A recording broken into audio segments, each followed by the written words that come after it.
Good morning. आज हम एक बहुत ही गंभीर विषय पर चर्चा करने के लिए आपसे यहाँ पे आए हुए हैं।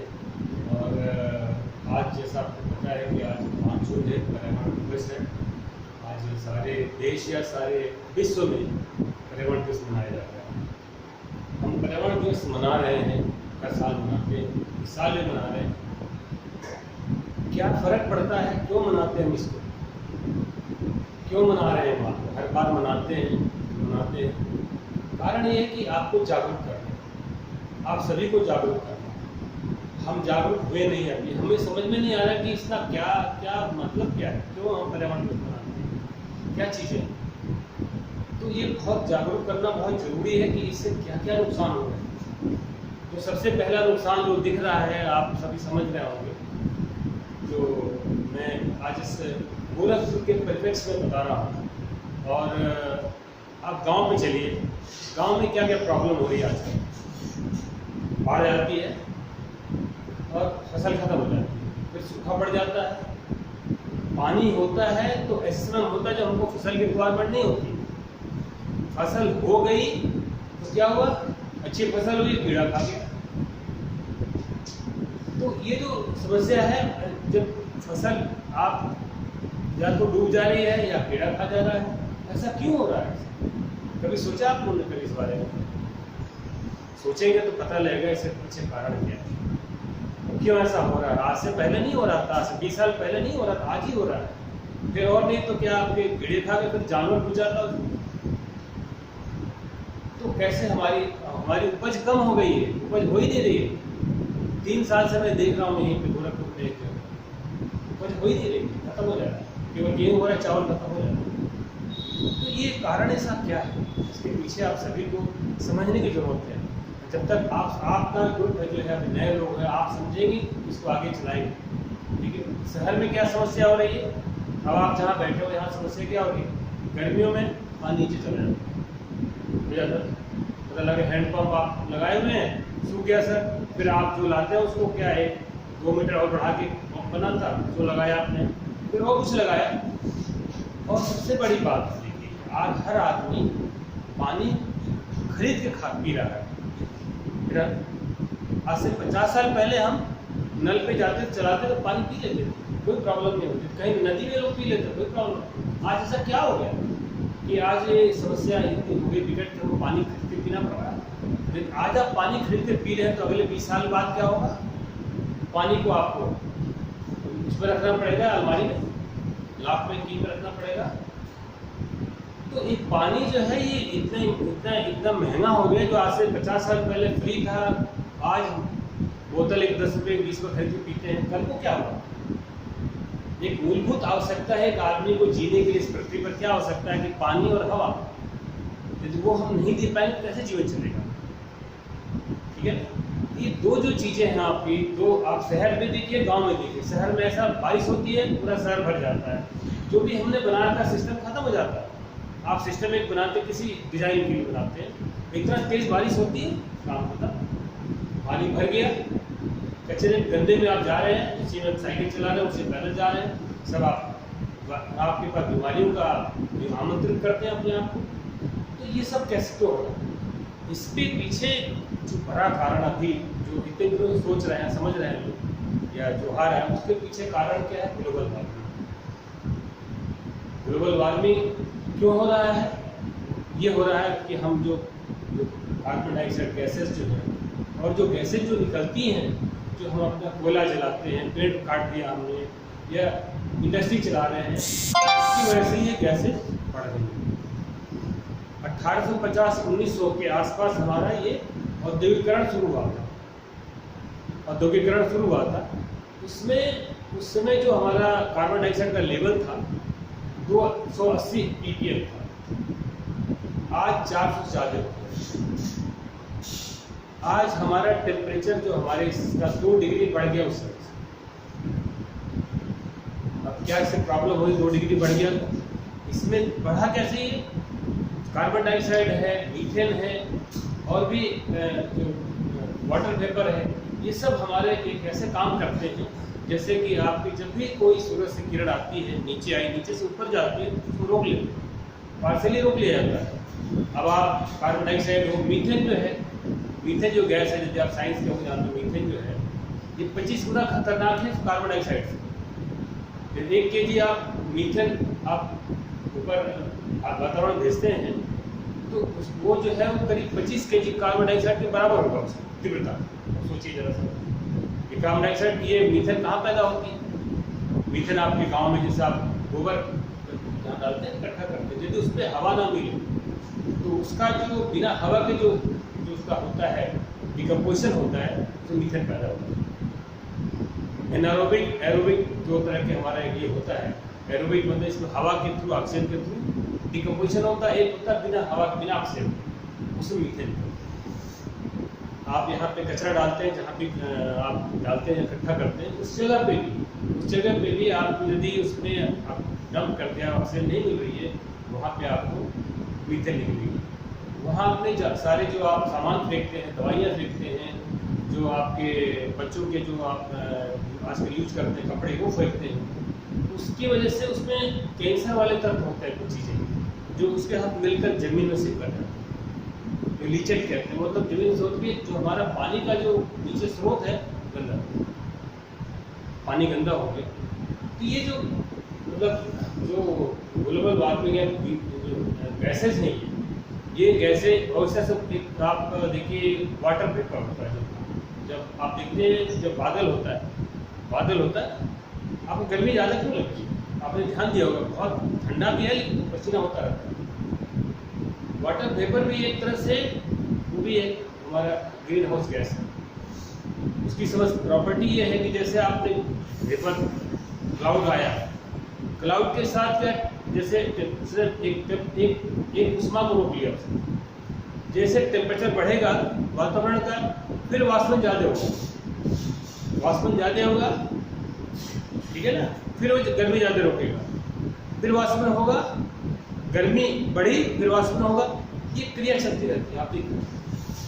आप देखिए गर्मियों में कितना, गर्मियों के दिन में जब बारिश होती है कितना प्रॉब्लम होता है, सोचते हैं। अब ये जो समस्याएं आ गई हैं, ये टेम्परेचर की वजह से, क्या क्या और समस्या हो रही है इस बारे में?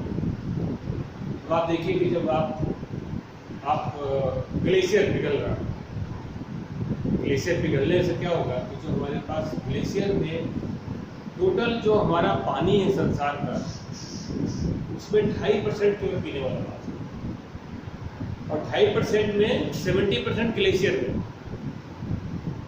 ठीक है, और 70% ग्लेशियर में और 30% अंडरग्राउंड में, थोड़ा बहुत 0.4-0.5% मान लीजिए, और आपके नदी का सब गंदा हो।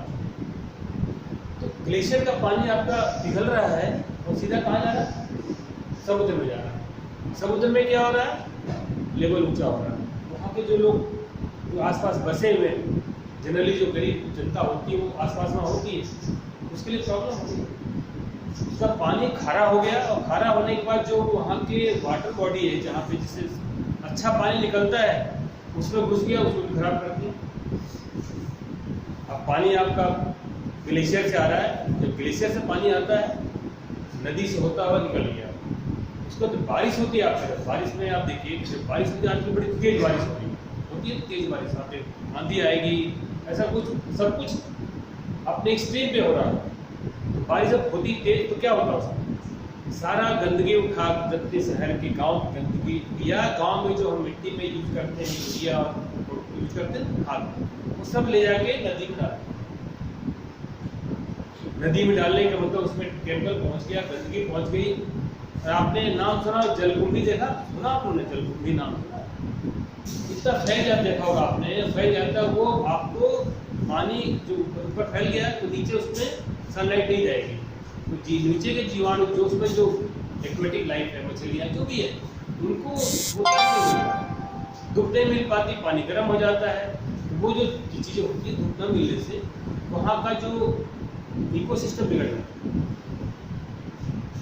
तो वहाँ भी जो आपका पानी गंदा होगा, आप ना बदबू आ रही है, मछली मर गई मान लो, अब कैसे मछली मरने के लिए फिर आपको ऑक्सीजन चाहिए उसको डिकम्पोज करने के लिए, फिर खत्म, तो नहीं मछली मर पाती तो आपको बदबू आती। तो ये जो समस्याएं हो रही हैं ये हमारी ये इसकी वजह से हो रही है कि हम टेम्परेचर का बढ़ रहा है। और आप नदी में जब पानी चलता है गर्मी में देखिए पानी होता ही नहीं, होता है तो उसमें आपने जो है छोटा जो कहते हैं ना उसमें शहर का कचरा है जो बिल्कुल पानी गंदा हो जाता है, गंदा हो गया वो आपके जो अगल बगल जो वाटर बॉडीज हैं जहाँ से पानी पीने के लिए निकालते हैं वहाँ मिल जाती है, वो खराब कर देती है।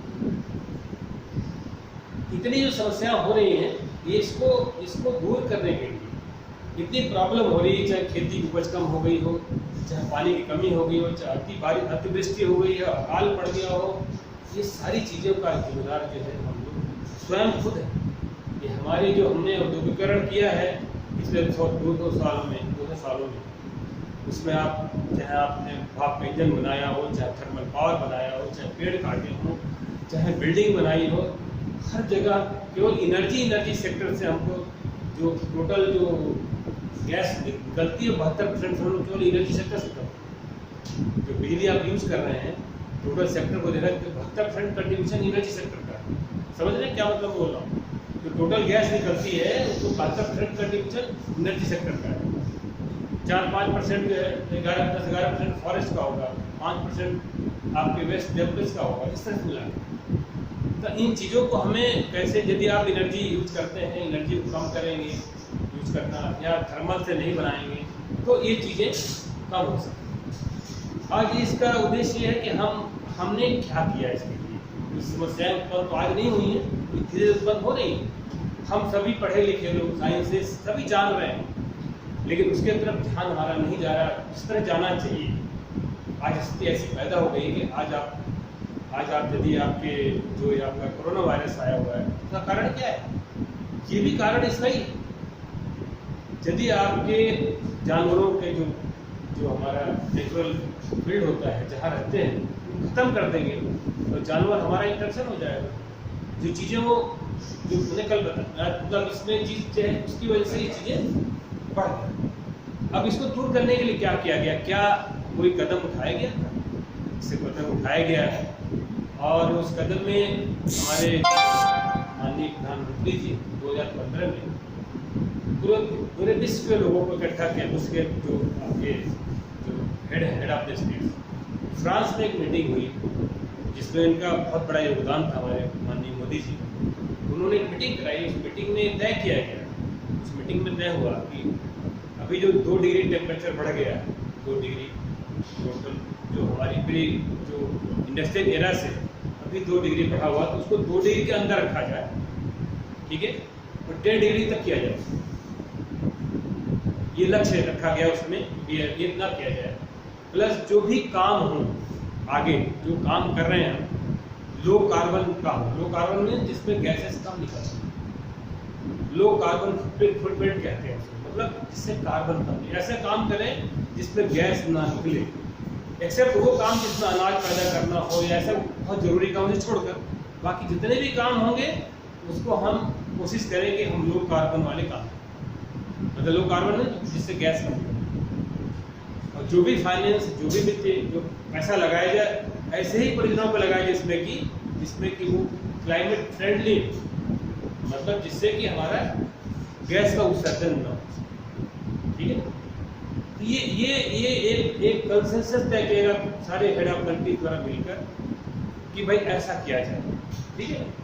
इसके तहत हमने जो है इसके तहत हमारे देश ने या माननीय प्रधानमंत्री ने क्या प्रपोजल रखा है कि जितनी भी चीज़ें हम जितना बिजली पैदा करते हैं जितना बिजली पैदा करते हैं जिस सोर्स से करते हैं, मान लीजिए कोयले से भी है, भाप से भी है, कोयले से है और पानी से है और आपके डीजल से है और सोलर से है, जिससे भी करते हैं उसका 40% केवल हम रिन्यूएबल एनर्जी के थ्रू करेंगे। ये ऐसे माध्यम से करेंगे जिसमें कि गैस उत्सर्जन ना हो, समझ रहे हैं? जिसमें गैस उत्सर्जन ना हो तो क्या हो सकता है? सोलर से आप यूज करेंगे कोई गैस नहीं होगा, विंड से करेंगे कोई गैस नहीं निकलेगी, आप हाइड्रो से करेंगे उसमें कोई गैस नहीं निकलता। तो ये एक पहला रखा गया 40% हम करेंगे उसको, और हम काफ़ी हम बता दें आपको कि इसमें हम 37% तो ऑलरेडी अचीव कर चुके, ठीक है ना। और 200 ये प्लान 2030 तक के लिए, 2030 तक के लिए हमको करना है ये। तो हम इसको उस समय तक करीब 57 या 60% तक कर पाएंगे। हमारा जो अभी लक्ष्य है, भले ही हमारा लक्ष्य 40% था, लेकिन हमारे कंट्री का जो हमने अपना हमारी जो संसाधन से तय किया है वो 57 से 60 के बीच हो जाएगा, पहला। ठीक। दूसरा क्या है, दूसरा रखा गया कि हम जो है जो उत्सर्जन का लेवल था 2005 में, 2005 अभी क्या है 2020 है, इसके लेवल 2005 के लेवल से हमको 30 से 35% नीचे जाना है। तब 2030 तक, 2030 में जो हम नापे उत्सर्जन तो 2005 के लेवल से कम होना चाहिए। मतलब कितना कम होना चाहिए? 30 से 35। हम आपको बता दें कि इसके बारे में हमारे जो वन मंत्री जो थे उसमें भारत सरकार के जावड़ेकर जी, उन्होंने ये बताया था, उसको पढ़ा में 21% तो हम ऑलरेडी अचीव कर चुके हैं। 21%, 21-35 बात हो ना, 21% हम अचीव कर चुके हैं। बाकी 12-13% हम 30 तक जरूर कर लेंगे। ठीक। दूसरा ये हुआ। तीसरा हुआ आपका कि तीसरा क्या चीज़ है कि वन जो कार्बन जो उत्सर्जित हो रहा है उसको वातावरण हराने के लिए हम फॉरेस्ट लगाएं, वन पेड़ लगाएं। वो पेड़ कितना लगाना होता है, कितना कार्बन हटाने के लिए 3.2 billion ton, 3.2 billion ton carbon लगाने का हमने एक अपना दिया था कि हम 2030 तक इतना कार्बन हटाने की व्यवस्था करें। ये कैसे होगा? ये जो वेस्टिंग हमारा हम हर अभी 128 मिलियन टन का हर साल हम कर रहे हैं।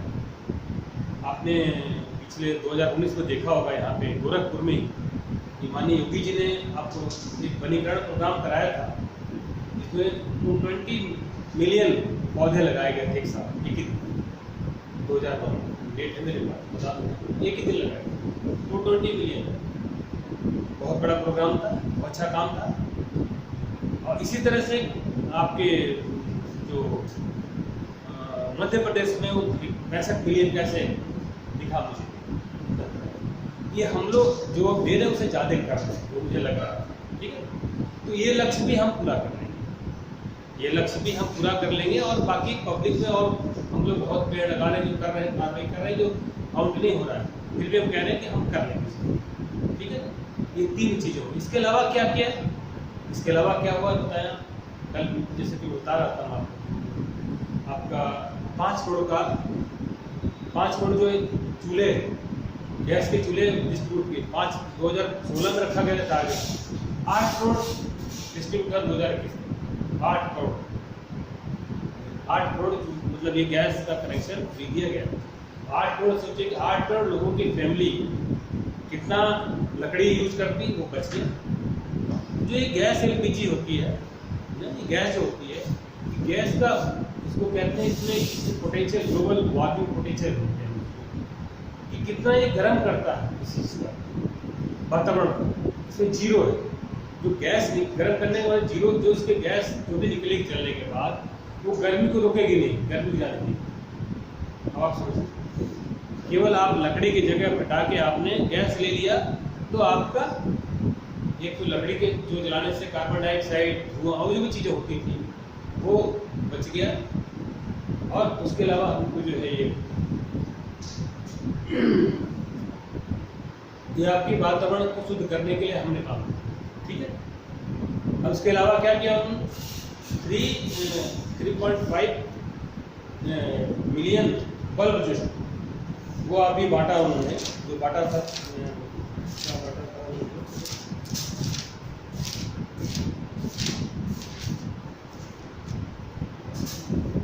353 मिलियन LED बल्ब, इतना बल्ब बांटा गया है।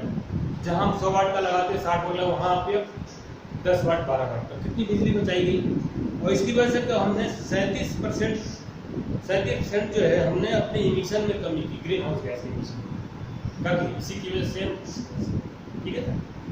और 26 मिलियन हाउस होल्ड को, 26 मिलियन घरों को हमने विद्युत कनेक्शन दी।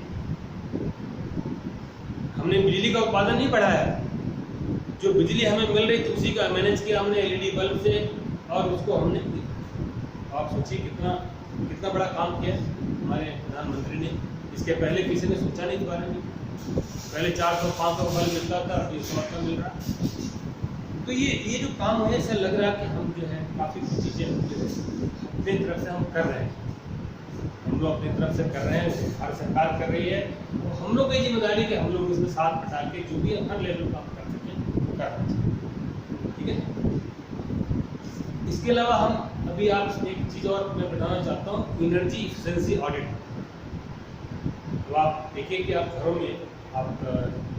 में चलिए ऑफिस जाइए आप, तो उस तरह का पंखा तो पुराना चला रहा है, एसी पुराना चला रहा है, सब जगह बिजली का 10 बल्ब लगे हुए हैं, कोई मतलब उसका कोई हिसाब किताब नहीं है। सरकारी पैसा है, हम कुछ चिंता नहीं करते।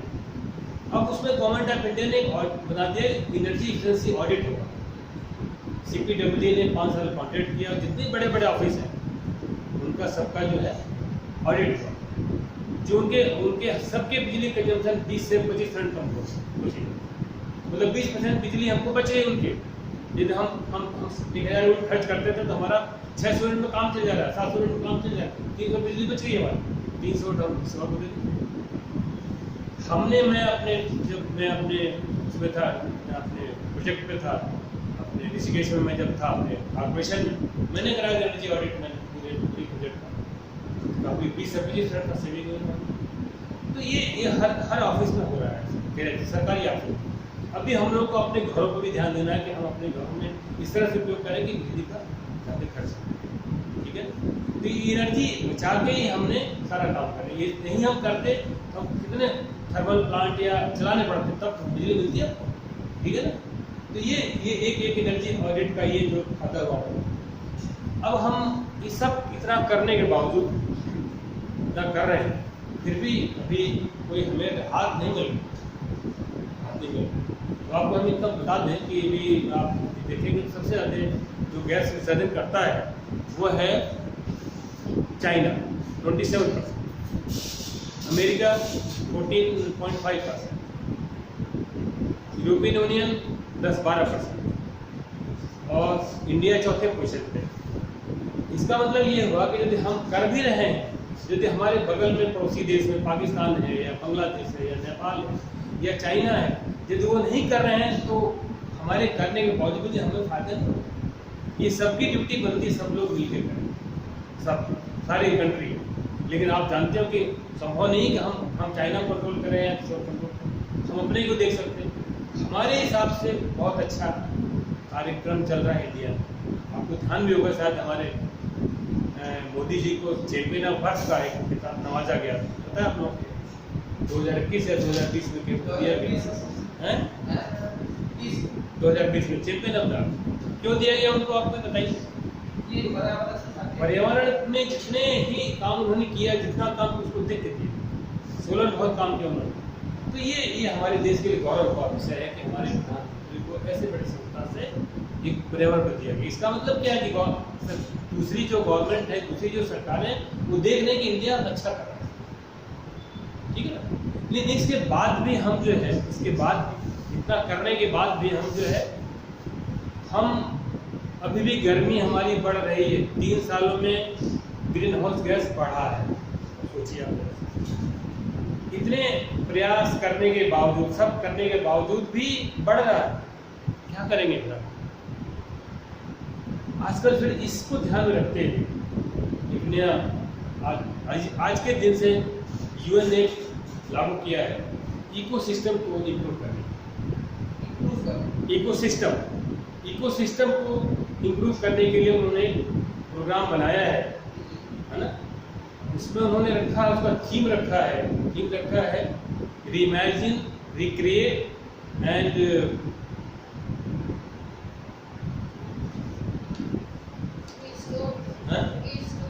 Restore. Yes, reimagine, recreate, restore. इसका मतलब क्या होगा कि हम जो हम कर रहे हैं, जैसे हमने आप किसी व्यक्ति को बीमार कर दिया, उसको जो है ऐसी दवाई देना बंद करें जो उसको नुकसान कर रही है। उसको बंद करिए, उसको रिवर्स करिए, उसको हील करिए। मतलब हमने पर्यावरण को खराब कर दिया है। उस खराब करने के लिए क्या है, हम उसको अभी रोकें, तुरंत रोकें उसको, और रोकने के बाद उस पर रिवर्स करें, मतलब उसको ऐसे काम करें जो कि पर्यावरण खराब हो। अब आप समझ लो कि हर 3 सेकंड में एक फुटबॉल फील्ड के बराबर पेड़ रोज कट रहा है, हर 3 सेकंड में कट रहा है। Every 3 second we are cutting trees equivalent to the football field. यदि हम काट रहे हैं तो कैसे बनेगा? हम जो वेटलैंड होते हैं, वेटलैंड जानते हैं वेटलैंड क्या होता है? पहले दिन तो दलदल होता था, पानी पे पक्षी आते रहते थे, गाँव में होता था, शहरों में भी होता था। 50% हमने वेटलैंड खत्म कर दिया, खत्म हो चुका। समुद्र में जाइए, कोरल रीफ होता है, जो एक तरह जानवर होता है अंदर, जो इकोसिस्टम सही रखता है, 50% खत्म हो चुका है। और 2050 तक खत्म हो जाएगा, 90% तक खत्म हो जाएगा। इसका यदि हमने 1.5 कर लिया तब भी 1.5% टेम्परेचर कर लिया तब भी खत्म हो जाएगा। इसका मतलब क्या हुआ कि अभी हम जो काम कर रहे हैं पूरा नहीं होता नहीं। अब इकोसिस्टम के बारे में हमने आपको इकोसिस्टम के बारे में हमने बताया था कि इकोसिस्टम क्या होता है।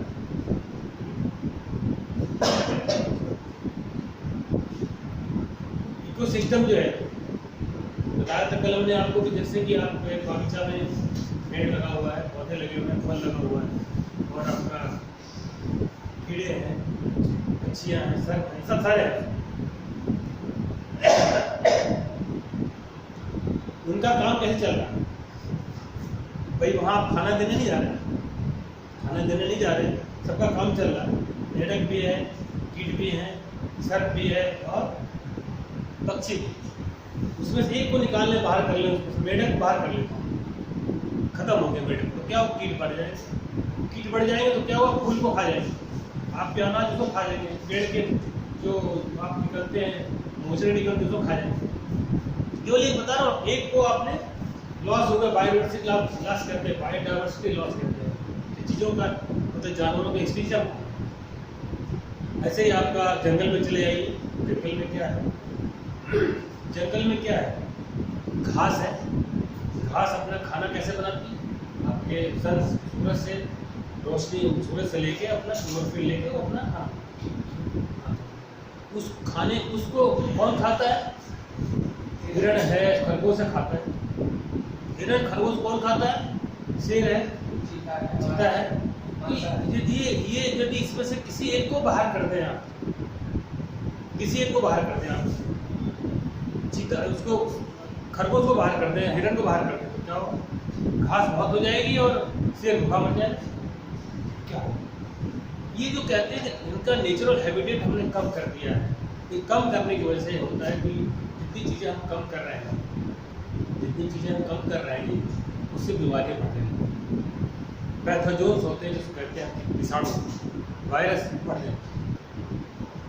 तो इसके लिए उन्होंने एक प्रोग्राम, इन सब चीज़ों को बनाने के लिए एक प्रोग्राम बनाया उन्होंने, जिसमें उन्होंने कहा कि 3.2 मिलियन स्क्वायर किलोमीटर जगह को हम लोग एक सिस्टम को इम्प्रूव करें। मतलब ये जगह जो होगी बराबर होगी किसके? ये होगी आपके जापान, फ्रांस और इंडिया की ज़मीन के बराबर। मतलब 10 सालों में हमने 2030 तक इतने एरिया को इकोसिस्टम इम्प्रूव करना, ठीक है। अब इकोसिस्टम इम्प्रूव करने का मतलब कि हमको फॉरेस्ट से लेके फार्म लैंड तक, हमारे खेत तक, फॉरेस्ट से लेके खेत तक, और टॉप ऑफ द हिमालय से लेके समुद्र के तल तक, ये काम, ये सब पे काम करना। यदि हम काम कर देते हैं, ये काम कर देते हैं, भाई मान लेते हैं और हम इच्छा रखेंगे, सब लोग मिलकर काम कर सकते हैं। ये काम हमने कर दिया तो हमको क्या फायदा होगा इस काम करने से? मतलब 20 से 22 gigaton carbon dioxide gas atmosphere से बाहर, मतलब हमारा ग्रीन हाउस गैस कम हो जाएगा। और कम होने से क्या होगा? टेम्परेचर कम हो सकता है। और इसके साथ यदि हमने इतनी चीज़ें बना दी, हमने वहाँ मतलब आपके नदियाँ ठीक हो गई, रिस्टोर हो गया, पेड़ लग गए, तालाब ठीक हो गए, तो जितने बनने से, और इसके अलावा कार्बन सिंक बोलते हैं, यदि हम पानी में भी कार्बन इकट्ठा होता है, समुद्र में भी इकट्ठा होता है। तो यदि इसका टेम्परेचर कम रहेगा तो ज़्यादा इकट्ठा होता है, यदि टेम्परेचर बढ़ जाएगा तो समुद्र से या पेड़ के तना में भी होता है, जो हम बनाते हैं उसके अलावा तने में रहता है, जड़ में होता है कार्बन। तो इनके बनने से जो हमने बताया था कि हम अपना टारगेट पूरा करेंगे 3.2 बिलियन टन वाला, उसमें ये सब भी कार्बन सिंक बन गया। कार्बन सिंक का मतलब कार्बन को कहाँ इकट्ठा रखें, ठीक है। अब ये हुआ। इसके अलावा जैसे आपने बोला कि जो जानवरों का प्रॉब्लम हो रही है कि उनका हमने नेचुरल हैबिटेट खत्म कर रहे हैं, उससे वायरस बढ़ रहे हैं, रोग बढ़ रहे हैं।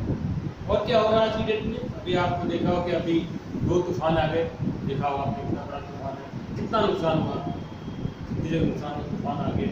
फिर क्या है, ऐसे डेजर्ट है जहाँ पानी खत्म हो गया, मास माइग्रेशन हो रहा है, वहाँ से पता लगा लोग उसके यहाँ जाएंगे, कोई हम यहाँ रहेंगे, बीमारियाँ बढ़ गई।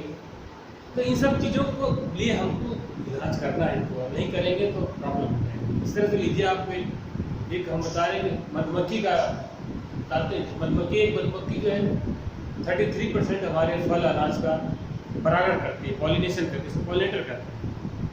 अब उसको मान लीजिए हम एक्सटिंक्ट हो जाए, गर्मी बढ़ गई हमारी, वो खत्म होगी, खत्म होगी, क्या हो अनाज बनेगी, लगाए नहीं होना, जो आप क्या बताएं, तो ये सब खत्म हो जाएगा।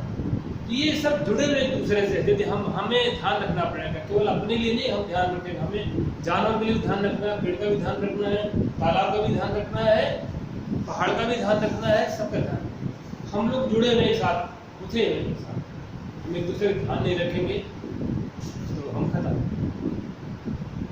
अब इन सब समस्याओं की वजह से, इन सब जितनी भी आपने बताई, ये सब हमारी रिस्क है।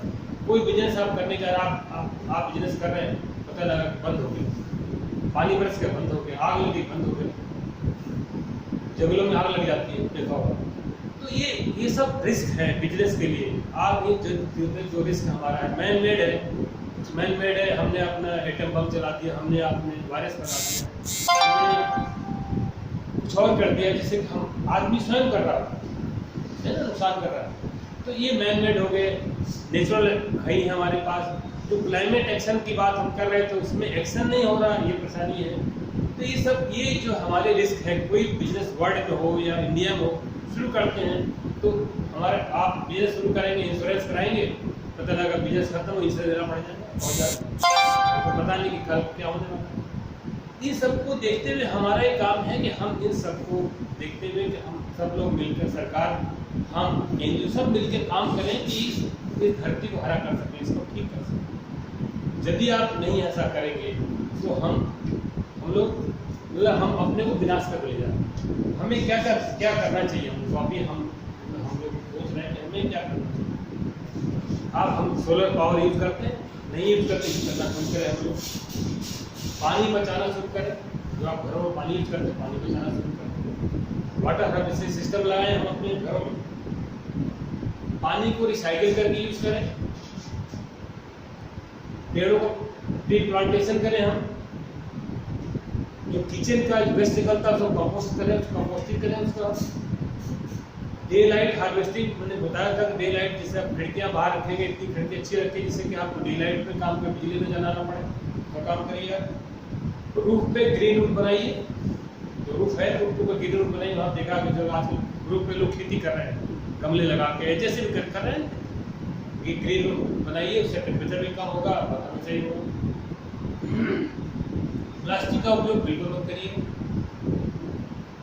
जहाँ तक हो सके हम लोकल फ्रूट और फल खाएं। बाहर से जो गाड़ियाँ आती हैं वो उसके वो केमिकल नहीं, वो धुआं पैदा करते हैं और पोल्यूशन करते हैं। मान लीजिए कोई चीज़ हम मंगा रहे हैं दिल्ली से, अब दिल्ली से गाड़ी आएगी तो पेट्रोल जलेगा, डीजल जलेगा। यदि यहीं के फल सब्जी हम खाएं, बाहर से न मंगाना पड़े तो गाड़ी नहीं आएगी, ठीक है। एक बहुत बड़ी चीज़ है बायोगैस सुना आपने, गोबर गैस। तो गोबर गैस जहाँ पे गांव में जानते तो उसका उपयोग करें। गोबर गैस में क्या होता है, जैसे हम लकड़ी जलाते हैं, फिर भी धुआं निकलता है और आग बुझती है। गोबर के उपले जलाते हैं, धुआं निकलता है आग से। इनको हम इकट्ठा करके गोबर गैस प्लांट में डालें ना, और उनका करें तो उसमें हमको मीथेन मिलती है, 75% मीथेन पैदा होती है, ज्वलनशील होती है, उसमें केवल गर्मी मिलेगी आपको, और जो बचेगा उसमें वो हम खाद यूज कर लेंगे। तो यदि ये सब चीज़ें इस हम चीज़ें यूज करते हैं, हम आशा करते हैं कि भाई हमारा जो आने वाला समय है वो अच्छा होगा, धरती हरी होगी, और शायद हम अपने आने वाली पीढ़ियों के लिए कुछ बचा सकें, कुछ कर सकें। ये हमारी आपको से अनुरोध है कि आप सभी लोग मिलकर स्वयं करें और अपने पड़ोसियों को, अपने जो जानने वाले उनको भेजें और उनसे करें और करवाएं। अदरवाइज क्या है, समस्या होगी हमको। मैंने आपको अच्छी तरह समझाया है, कोशिश की मैंने समझाने की। कितना मैं सफल मुझे नहीं पता, लेकिन मैंने आपको पूरी कोशिश की है। Thank you very much.